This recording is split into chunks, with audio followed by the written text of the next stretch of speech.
নিয়ে ধনিয়া পাতা, বেসন, চালের গুঁড়া, লবণ, হলুদ সুন্দর করে মাখিয়ে তারপর তেলে ভাজি করলেই হয়ে যাবে পকোড়া।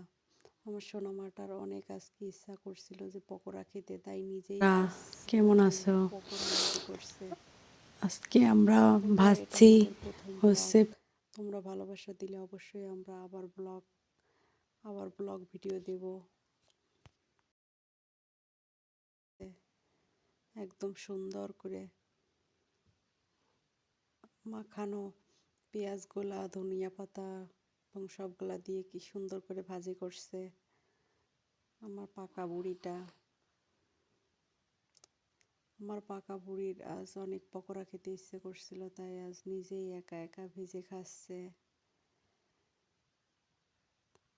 প্লিজ বন্ধুরা, আমার সোনামায়ের জন্য চ্যানেলটা সাবস্ক্রাইব করে দিবেন। আমার সোনামাটা খুব কষ্ট করে রান্না করছে। দেখো কত সুন্দর আমার পাখিটা রান্না করে ফেলছে পকোড়া ভেজে। কে কে খাবে? শীতের দিনে পকোড়া কিন্তু খুবই মজাদার একটা খাবার। আমার সোনামাটা অনেক সুন্দর করে পকোড়া ভাজি করছে, দেখেই খেতে মন চাচ্ছে। আসলে পকোড়াগুলো খুব সুস্বাদু হয়েছিল। দেখো খেয়ে কত মজা করছে।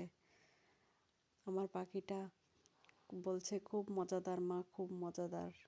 আমি খেয়ে দেখেছি, খুবই সুস্বাদু। বন্ধুরা, আমার সোনামায়ের পকোড়া ভাজি কেমন লাগলো অবশ্যই কমেন্টে জানাবেন এবং আমাদের চ্যানেলটা সাবস্ক্রাইব করে দিবেন।